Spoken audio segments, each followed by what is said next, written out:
Just want to thank God for blessing all the people that came out to help today, to volunteer their time because, like I said, it's Sunday, football. I could be home and watching football, doing anything else, but, I'm volunteering my time for God on Sundays because that's God's day, so I'm giving back to God what He gave me. We're going to be cleaning some of the yards on the foreclosed homes, cleaning up yards of people that may need help with it, some of the older people that can't get out and pull the weeds in their yard. We're going to fill in some rocks on some houses.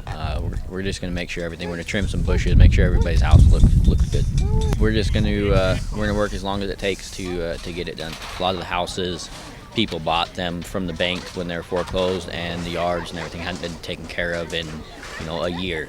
So a lot of the yards were just overwhelming. So I'm hoping that this effort will create it or fix the yards and make it a lot easier for people to maintain and potentially get some new buyers in here to fill the community.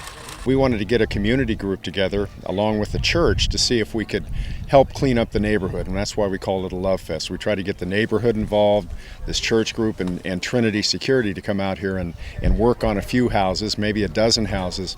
It'll make a big difference in the community and how it looks and how people feel about where they live. We're a church outside the walls. You can only be outside the walls when you're doing your blessings, the work of God. As long as you're inside, it's great. But this is where that action really starts, your blessing outside. Earl and I have been in housing for years.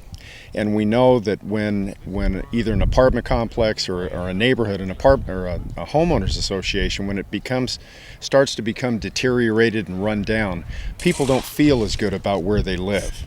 So if you can keep the neighborhood in good repair and looking good, they feel better about where they live and they take care of their places and you have fewer problems. We're just hoping that people see what we're doing and then they'll follow the lead, and start cleaning up their yards, start taking care of their yards and their homes in general. Yeah, lead by example.